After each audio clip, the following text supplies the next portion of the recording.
नमस्कार मित्रांनो, आपण पाहतोय या मालिकेचा आजचा म्हणजेच 23 जुलैचा रिव्ह्यू.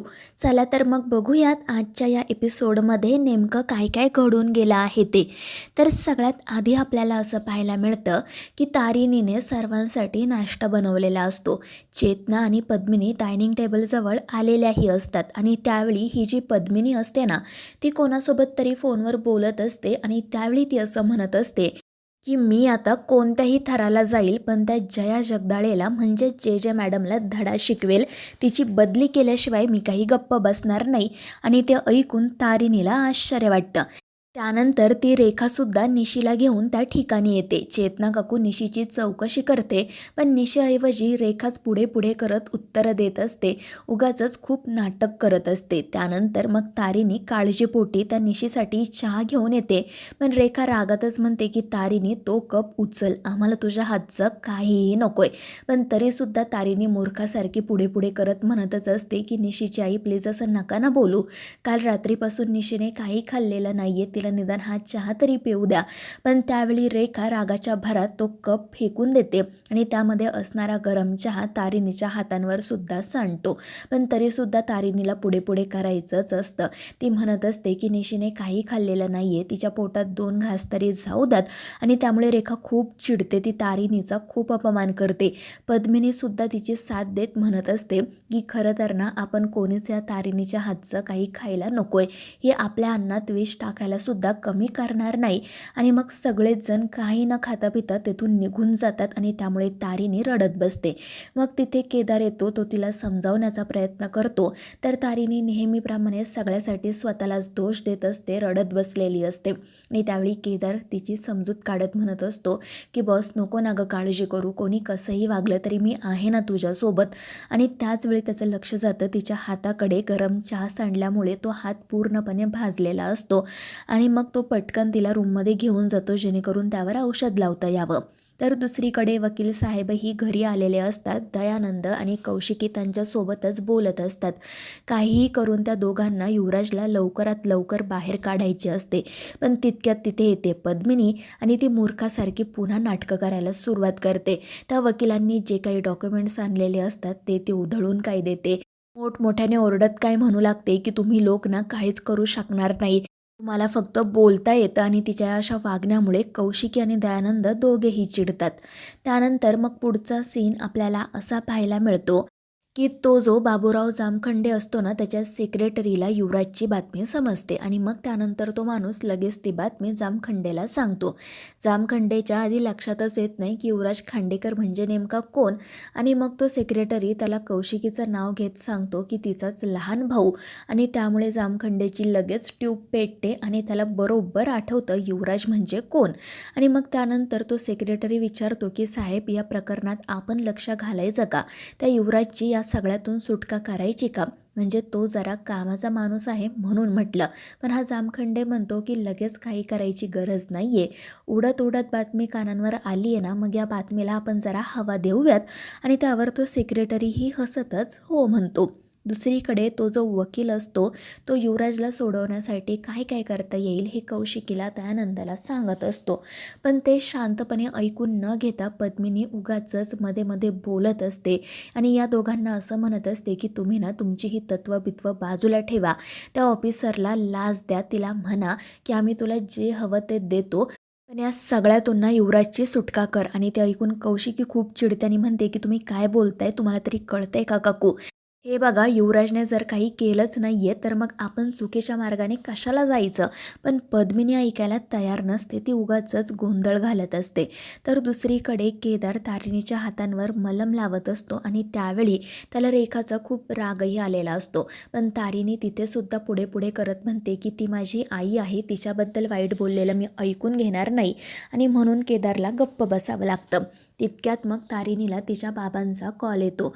तारिणी कॉल रिसीव्ह करते, पण तिला काय बोलावं तेच सुचत नसतं.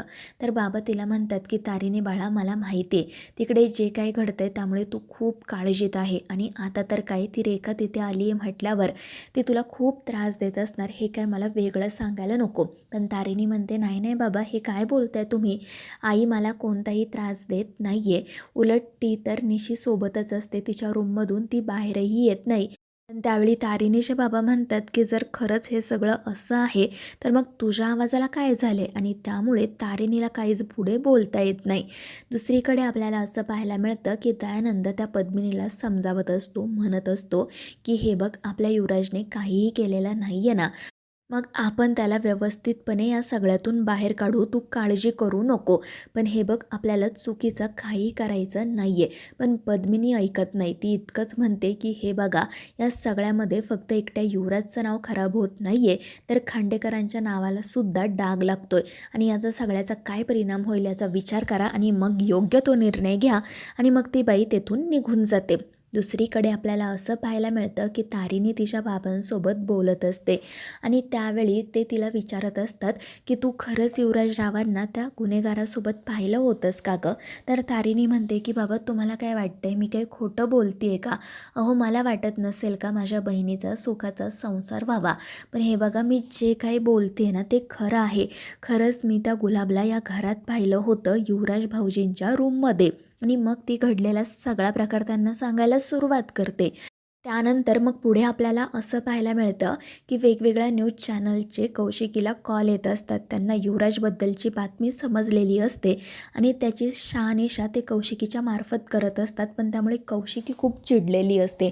तिला असं वाटत असतं की आपला भाऊ फक्त संशयित आहे, त्याच्यावर कोणत्याही प्रकारे चिखलफेक केली जाऊ नये, आणि म्हणून ती इतरांवर राग काढत असते. आणि तितक्यात तिथे येते ती रेखा, आणि ती अजून आगीत तेल ओतते. ती या कौशिकीला असं सांगते की कौशिकीताई, मला माहिती आहे हे सगळं त्या लोकांपर्यंत ना त्या तारिणी केदारनेच पोहोचवलं असणार. अहो, आग लावण्यात ते दोघे काही कमी नाही आहेत.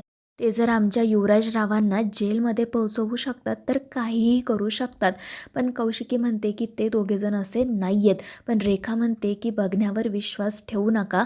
मी तुम्हाला समजावून सांगण्याचा खूप प्रयत्न करते, पण तुम्ही माझं का ऐकत नाही तेच मला कळत नाही आहे. ती तारिणी ना जशी दिसते तशी नाही आहे. आणि ते ऐकून कौशिकी रागातच तेथून निघून जाते. तर ही जी रेखा असते ना, ती म्हणत असते की तारिणी, या घरातील सगळ्यांच्या मनात नाही ना मी तुझ्याविषयी विष निर्माण केलं, तर मी नावाची रेखा नाही. दुसरीकडे तारिणीचं तिच्या बाबांसोबत बोलणं सुरू असतं. पण तितक्यात तिथे कौशिकी येते आणि ती तारिणीच्या हातून मोबाईल खेचून घेते. तारिणी आणि केदार घाबरतात. थोडेसे आश्चर्यानेच कौशिकीकडे पाहू लागतात. तर ही कौशिकी रागातच म्हणते की तारिणी, तुझी हिंमत कशी झाली खांडेकरांच्या घरातील गोष्टी बाहेर सांगण्याची? त्यावेळी तारिणी म्हणते की ताई, तुमचा काहीतरी गैरसमज होतोय. अहो, बाबांचा फोन होता. पण त्यावेळी कौशिकी म्हणते की तुझ्या बाबांचा जरी फोन आला ना, तरी त्यांना आपल्या घरातील काही सांगायचं नाही. मिसेस बेलसरे आल्या आहेत ना इथे, मग त्या काही ते बघून घेतील. अजिबात आपल्या घरातील गोष्टी बाहेर जाता कामा नये. आणि त्यावेळी तारिणीला थोडंसं आश्चर्य वाटतं, पण ती कौशिकी इतकी रागात असते की तारिणीला आणि केदारला काही बोलताच येत नाही. आणि मग कौशिकी तेथून निघून जाते.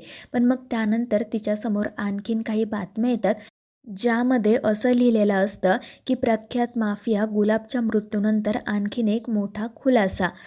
खांडेकर कुटुंबाचं गुलाबशी नाव आता जोडलं जात आहे. युवराज खांडेकर याचा गुलाबच्या गुन्ह्यांमध्ये हात असल्याची शक्यता वर्तवली जात आहे. आणि या अशा बातम्या पाहून कौशिकी खूपच चिडलेली असते, आणि त्यातच तिला येतो जामखंडेंचा कॉल. आणि ते मुद्दाम कौशिकीला चिडवतात. तिला म्हणू लागतात की मॅडम, आता तुम्ही नेमकी कोणाची बाजू घेणार? ही बातमी दाबणार की सत्याच्या बाजूने उभ्या राहणार? आणि त्यामुळे कौशिकीच्या तळपायाची आग मस्तकात जाते.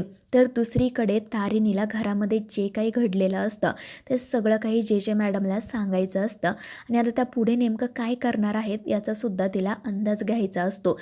परंतु जे मॅडमसोबत त्यांच्या टीमचा कोणताच कॉन्टॅक्ट होत नसतो, आणि म्हणूनच ही तारिणी थेट पोलीस स्टेशनलाच जायचं ठरवते. पण केदार तिला सावध करत म्हणतो की बॉस, प्लीज अशी रिस्क घेऊ नको, आधीच वातावरण खूप तापले. पण तारिणी ऐकायला तयार नसते. तर मित्रांनो, या मालिकेच्या पुढील भागांमध्ये आपल्याला असं पाहायला मिळतं की तारिणी वेश बदलून पोलीस स्टेशनमध्ये जाते. पण त्याचवेळी तो डॉक्टर कामत निशीला घेऊन तिथेच आलेला असतो, आणि त्यामुळे जे मॅडम काळजीत पडतात. तर मित्रांनो, या मालिकेच्या पुढील भागांमध्ये आता नेमकं काय काय घडणार आहे हे जाणून घेण्यासाठी आपल्या चॅनेलला सबस्क्राईब करा.